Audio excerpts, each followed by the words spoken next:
and it is a more serious note. So I just wanted to perhaps make more of a statement and an explanation, give more of an explanation than what amounts to be a traditional press interaction. Most Americans don't know what happens when we lose one of our soldiers, sailors, airmen, Marines, or Coast Guardsmen in combat. So let me tell you what happens. Their buddies wrap them up in whatever passes as a shroud, puts them on a helicopter as a routine, and sends them home.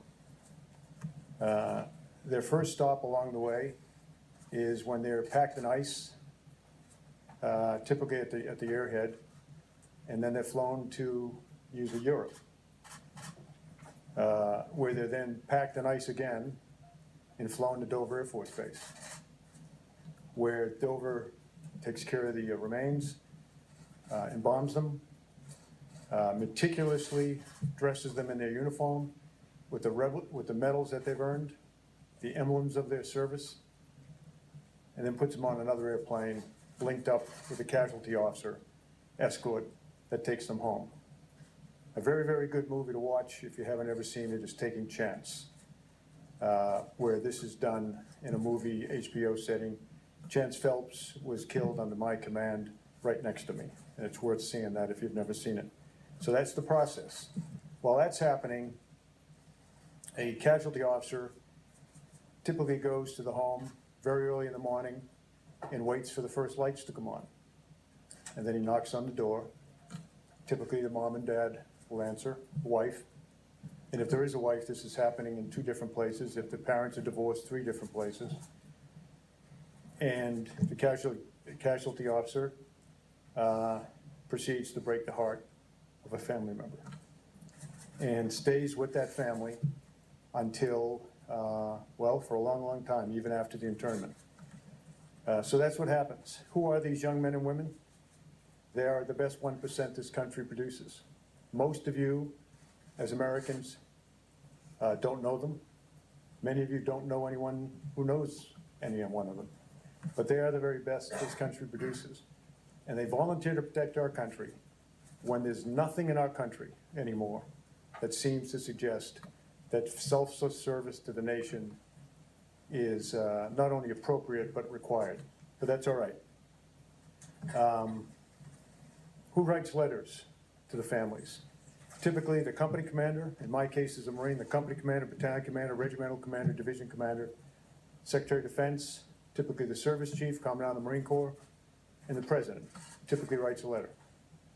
Typically the only phone calls the family receives are the most important phone calls they can imagine, and that is from their buddies. In my case, hours after my son was killed, his friends were calling us from Afghanistan, telling us what a great guy he was.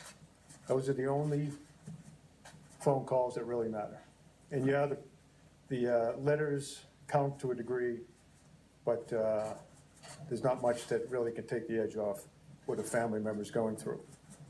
So some presidents have elected to call. All presidents, I believe, have elected to send letters. If you elect to call a family like this, it is about the most difficult thing you could imagine. There's no perfect way to make that phone call. When I took this job and talked to President Trump about how to do it, my first recommendation was he not do it.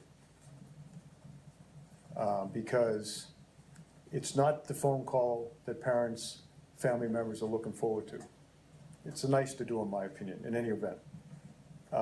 He asked me about previous presidents, and I said I can tell you that President Obama, who was my commander-in-chief when I was on active duty, did not call my family. That was not a criticism.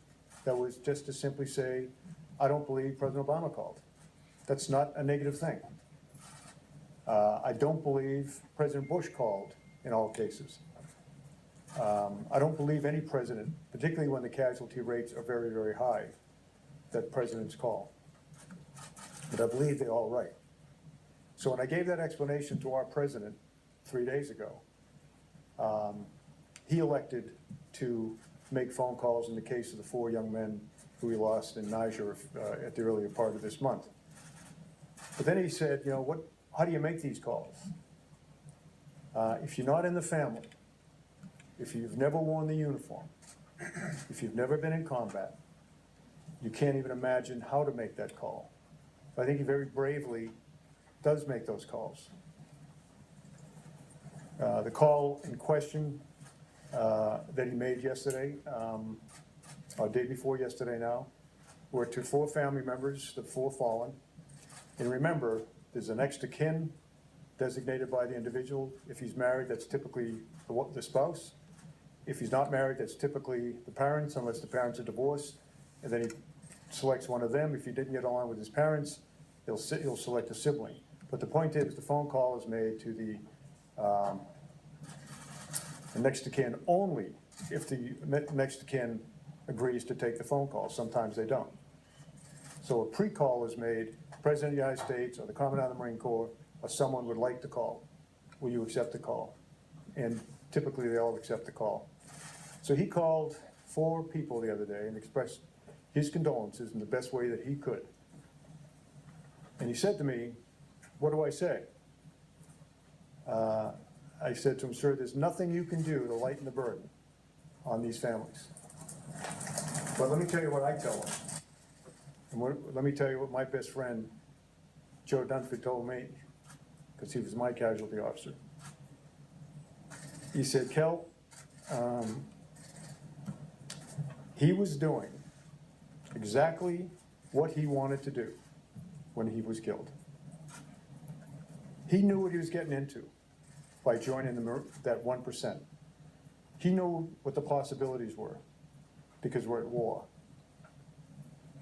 And when he died, in the 4 cases we're talking about, Niger, my son's case in Afghanistan, when he died, he was surrounded by the best men on this earth, his friends. That's what the president tried to say to 4 families the other day. I was stunned when I came to work yesterday morning and brokenhearted at what I saw a member of Congress doing. A member of Congress who listened in on a phone call from the President of the United States to a young wife, and in his way tried to express that opinion. He's a brave man, a fallen hero. He knew what he was getting himself into because he enlisted. There's no reason to enlist. He enlisted. And he was where he wanted to be, exactly where he wanted to be, with exactly the people he wanted to be with when his life was taken. That was the message. That was the message that was transmitted. It stuns me that a member of Congress would have listened in on that conversation. Absolutely stuns me. And I thought, at least that was sacred. You know, when I was a kid growing up, a lot of things were sacred in our country. Women were sacred and looked upon with great honor. That's obviously not the case anymore, as we see from recent cases. Life, the dignity of life, was sacred. That's gone. Religion, that seems to be gone as well. Gold Star families, I think that left in the convention over the summer.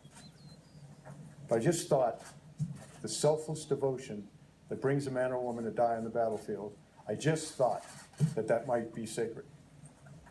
And when I listened to this woman and what she was saying and what she was doing on TV, the only thing I could do to collect my thoughts was to go and walk among the finest men and women on this earth. And you can always find them because they're in Arlington National Cemetery. Went over there for an hour and a half, walked among the stones, some of whom I put there because they were doing what I told them to do when they were killed. I'll end with this.